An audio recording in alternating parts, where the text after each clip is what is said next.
Estamos honrados por ter aceitado o nosso convite, doutor Vitor Augusto. Exatamente, Victor Augusto.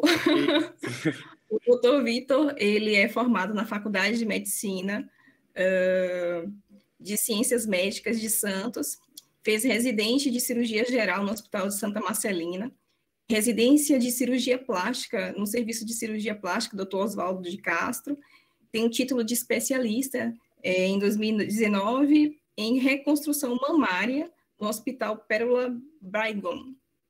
É isso mesmo? Esse nome é difícil mesmo. É bem difícil. Doutor, eu declaro aberta a sessão, tá? O senhor pode ficar à vontade e qualquer coisa é só dar um oi que a gente está aqui para lhe socorrer se for necessário, óbvio, que eu acredito que não. Beleza, tranquilo. Eu gosto, assim, sempre gostei não de dar aula, eu nunca fui professor, né? Mas eu gosto de apresentar, sempre gostava de apresentar na residência, mas eu gosto de uma coisa, assim, bem informal. Então, por favor, qualquer dúvida, pode parar. Eu não estou vendo mais a tela de vocês, mas pode parar e perguntar, que eu explico. Eu tentei fazer uma aula abordando a glutioplastia de uma forma geral, porque acho que falar muito de técnica não é todo mundo que vai aproveitar. Mas só para vocês entenderem o que a gente pode fazer nessa região, né? Como eu falei, eu gosto muito de contorno corporal. Quais são as cirurgias que a gente pode realizar. E é isso, tá bom? Então, eu vou começar aqui, aí qualquer coisa vocês perguntam, tá? Mas aí se forem perguntar, eu peço só que pergunte por áudio, porque eu não estou vendo mais aqui a tela de mensagem, tá? Tudo bem, doutor. Fica à vontade. Então, vamos lá. O que é? Na verdade, tudo na cirurgia plástica, né? A gente associa uma região do corpo à plastia, né? Então, sempre que a gente fala de glúteoplastia, mamoplastia, a gente está se referindo à plástica, à cirurgia plástica daquela região, né? Que é alterar a forma, né? Enfim, alterar o volume daquela região, tá? Por exemplo, a mamoplastia, as pessoas tendem a achar que quando a gente fala mamoplastia, a gente está se referindo a só a mamoplastia redutora. E não, mamoplastia é qualquer cirurgia da mama, tá? Que visa alterar a forma, enfim. A mamoplastia de aumento, mamoplastia redutora. Então, todas essas são mamoplastias, inclusive a mastopexia, tá bom? Então, no caso da glutioplastia, a gente falaria de qualquer cirurgia da região glútea que visa alterar formato da região glútea, tá bom? Certo? As glutioplastias, como qualquer cirurgia plástica, né, ela pode ser tanto estética quanto reconstrutora. Então, você pode ter uma paciente que ela não gosta da região glútea dela por algum motivo e ela quer mudar, né? Ela quer melhorar a estética da região glútea. Como você pode ter uma paciente com uma sequela na região glútea, seja por tomou, sei lá, bezetacil e abscedou, enfim, tomou vacina quando criança, fez um abscesso, fez uma cicatriz local com uma fibrose importante, e aí muitas vezes a paciente vai te procurar, isso é comum, relativamente comum, na estética é sempre mais comum, mas é relativamente comum que ela te procure para melhorar a estética dessa região aí com um trauma local, tá bom? Então, as cirurgias da região glútea vão buscar melhorar esses aspectos aí, tá bom? A gente tem alguns formatos da região glútea. Direto, eu não sei se a Lucélia, eu lembro que ela falou comigo tem 2 semanas, e ela chegou a entrar numa live minha. Eu faço live a cada 15 dias no Instagram, né? E direto eu faço as lives e eu pergunto, né? Eu já fiz live de glutioplastia, inclusive a última foi de glutioplastia. Eu pergunto para as pacientes qual é o formato da região glútea que elas mais gostam. E nunca é igual, né? Então, quando a gente fala de estética, a gente também precisa pensar que nem sempre o que é bonito para a gente é bonito para os outros ou para a paciente, tá bom?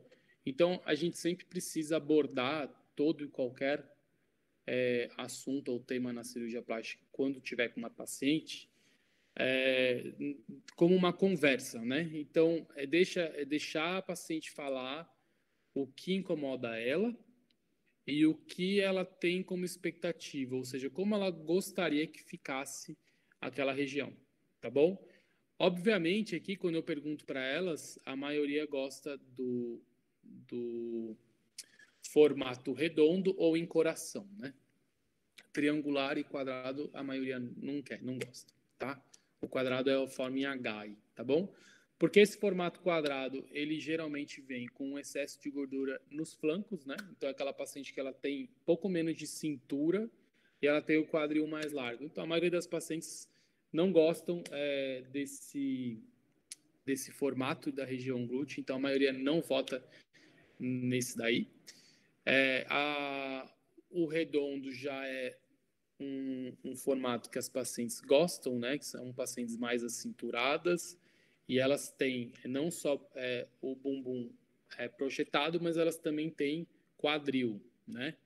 Mas nessas pacientes o quadril é mais alto, ali na região da crista ilíaca, e ela vai afinando para baixo, né? Vai afinando as pernas, então o bumbum assume um formato mais oval, né? Ou redondo. O coração já não, a paciente já tem um pouquinho mais de quadril, então o quadril dela, de uma forma geral, é um pouquinho mais largo do que o redondo. Então tem pacientes que gostam do quadril mais largo como um todo. Desde aqui da crista ilíaca até embaixo, ali na região do trocânter, elas gostam dessa região inteira um pouquinho mais larga, tá bom? Aí já são pacientes que preferem esse formato mais em coração. E o triangular, aí já são pernas fininhas, o glúteo, assim, quase nada de quadril, né? E também não é um formato que as pacientes aqui, pelo menos no Brasil, gostam muito, tá bom? Eu já tive pacientes que eu operei que são modelos e trabalham na Europa. Na Europa, as pacientes, né? Enfim, o contexto lá como um todo, eles gostam mais eles gostam muito dessa magreza acentuada, né? Tanto para mama, então todas as pacientes que trabalham na Europa, elas nunca buscam próteses grandes para mama, elas não buscam quadril, então elas buscam um shape, né, bem fininho, assim, na coxa também. Então, eles gostam desse formato mais inverso ou em triângulo, tá? Mas aqui no Brasil, poucas pacientes gostam, certo? Quando a gente vai avaliar aqui uma paciente, a gente nem sempre mede isso no consultório, né? Mas muitas pacientes confundem. A gente tem duas medidas importantes, que é o quadril e a cintura, né? Então, a cintura a gente passa a fita métrica na altura do umbigo e o quadril na altura dos trocânteres, tá? Então, quando eu falo de quadril, eu falo um pouquinho mais abaixo, tá bom? Não é cintura, é um pouquinho mais abaixo. Então, muitas pacientes gostam, ali onde está escrito hip na foto, é onde muitas pacientes gostam de colocar gordura na lateral, certo? Aqui na foto 2, onde vocês podem ver que o paciente está de perfil, só para ficar claro para vocês, essa linha azul vertical, ela passa na altura do trocânter, tá? Então, se um dia vocês forem avaliar um glúteo, você tem aí a distância dessa linha azul para frente, ali onde está o monte de Vênus ou o pubis da paciente, essa medida, isso daí vai ter uma medida, certo? A projeção glútea, ela tem que ser 2 vezes igual a essa medida. Isso é o que é considerado bonito, tá? Então, um glúteo bem projetado é um glúteo que tem 2 vezes essa distância da linha azul para frente. Então, a distância da linha azul para frente, ela tem que ser 2 vezes maior para trás.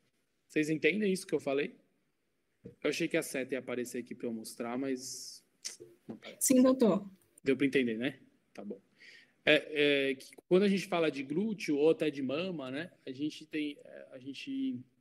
é importante que a gente avalie a projeção. Então, quando a gente fala de projeção, a gente fala do quanto que esse bumbum é para trás, quanto que ele é projetado, e a gente fala de forma, largura, né? Então, a gente fala do quadril e o formato dele como um todo, tá?